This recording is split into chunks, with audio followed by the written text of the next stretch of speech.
A controversial execution took place in Alabama Thursday night.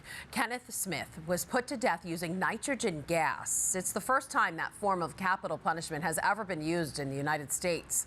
Smith was convicted of the murder of Elizabeth Sennett, a preacher's wife. Isabel Rosales tells us about his last moments from Atmore, Alabama.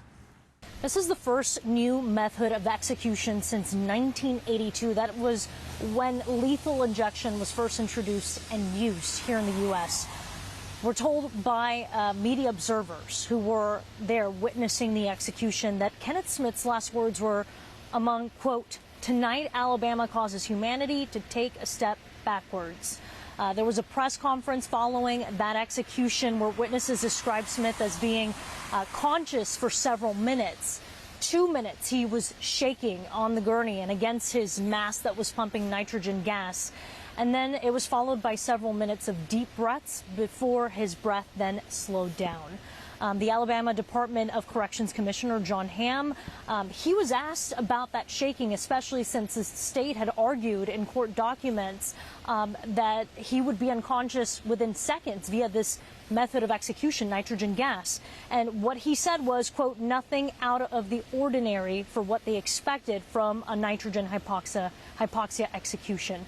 Now, we did speak with Reverend Jeff Hood, who was a spiritual advisor for Smith. We were the first to speak with him after he left the execution chamber, and he described it as absolute torture.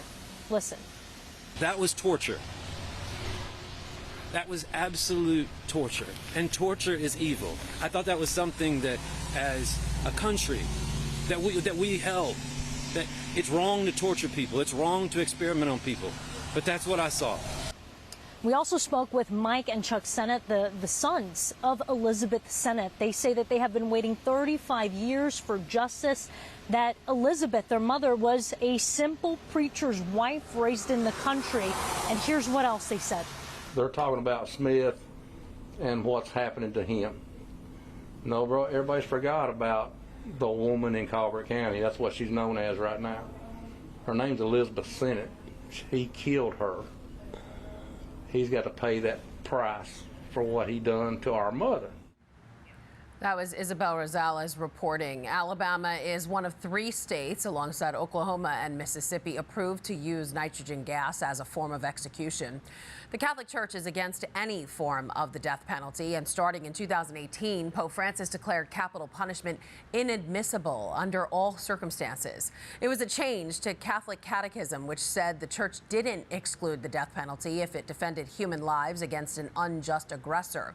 But the Holy Father instead started to advocate for an end to capital punishment.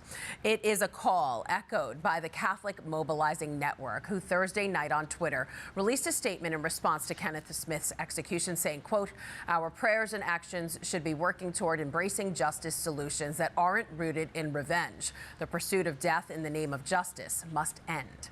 You can help them in that goal. The Catholic Mobilizing Network started a petition urging President Biden to bring an end to the death penalty.